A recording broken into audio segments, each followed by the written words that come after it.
Start strong, finish strong. Wolf is always scratching. Let's roll. Up at 3:45 a.m., cardio by 4:45 a.m., hitting the iron by 6:15 a.m., in my pickup truck by 7:15 a.m., heading to work, ready to get after it, ready to shoot. There's no substitute for hard work. I'm gonna make something out of myself, and it's gonna be so good, it's bad.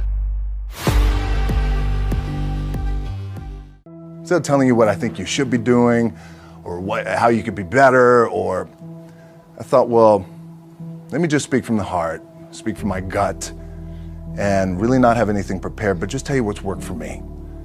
And maybe some of the stuff that's worked for me might work for you now, currently, presently, as you guys have your goals and ambitions, but then further on down the line, as you guys continue to live your life. This idea and this notion that you could be anything you want, you can accomplish anything you want, right? We hear that. You've heard that from the time you were little boys.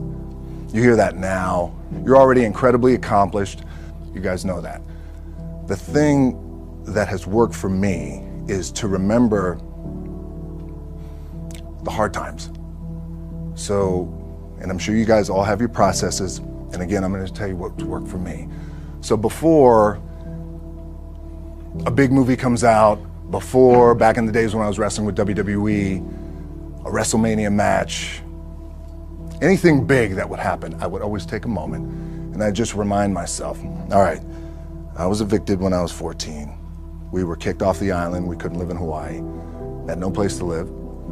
A lot of shit happened then when I moved to Nashville. I was arrested multiple times by the time I was 16 years old. I would remember that, and it allows me then to be present in the moment and understand, holy shit, the stuff I have around me right now, this is the shit that I dreamed of when I was a kid. I am here. I played for University of Miami, played for great teams. Warren Sapp, Ray Lewis, they were my teammates. They were balling. Warren Sapp was playing tight end that time.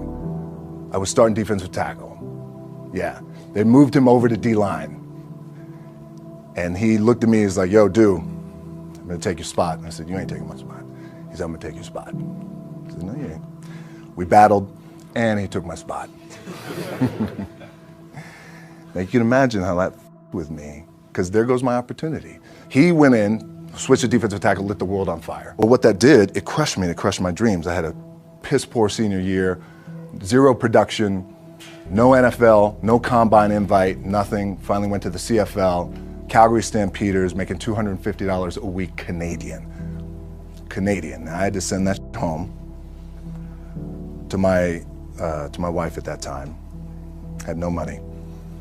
So I remember that. When I got cut from Canada, my dad in his pickup truck came down 4 o'clock in the morning, picked me up in Miami from Tampa. We lived in a little apartment in Tampa. He drove down in his little pickup truck to Miami to get me when I was cut from the CFL. And I thought, well, I leave home like you guys left home. I'm ready to tackle the world, to get after it, achieve my dreams and goals. Crushed by 22, 23 years old. Now I got to move back in with my mom and dad. I played on great teams though. Wait a second, this is not supposed to be my future. I'm supposed to be in the NFL right now. I'm supposed to be making a lot of coin and buying my parents, buying me, taking care of my wife, but it never happened. So I pulled out my wallet. I thought, well, let me see how much money I have. I opened it up. I had a 5, a 1, and change. Well, at least I rounded up to $7. But I thought, God, ain't this a bitch? I got $7 in my pocket. Where the f do I go now? What do I do? I can't go back to CFL. The point comes where you hear that voice, the big run's over.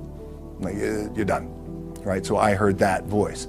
So as Coach was saying, man, I hold on to that. I'm telling you, I keep my back is up against this mother. We laugh, we joke, we have a good time, but my back is still up against this mother. I do not forget it. What this also helps me do, and again, it works for me, is at some point, you gotta be tired of not being number one. You have to be, and you gotta play angry, and I play angry. Now, I'm cool and calm with my approach.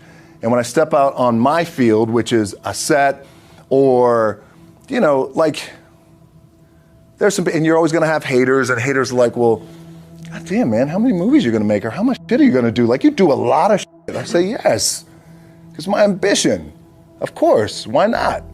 I could do it, yeah. I love what I do. And not only that, but in what world do we not work every day?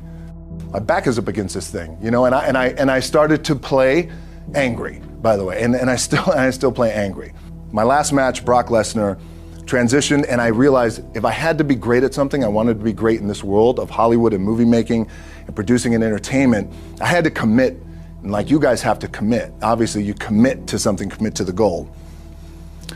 So I quietly retired. 2 years later, I thought, what did I do with my career? Because my movies were not doing well. I was written off. It was around 2006, 2007. I was like, I left.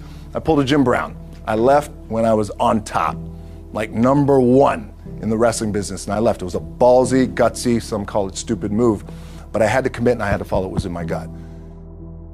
What helps me is to keep the hard times in the front of my mind, because it allows me to go into these big moments that I've worked my ass off, and you guys have worked your ass off. It allows me to go into these big moments with a different perspective. What it also does for me, and again, this is what works for me. Like, my back is up against this mother. Every day, it's against this fucking wall. But it's up against this mother, because it's what I believe in. And when my back is against this mother, then there's nowhere to go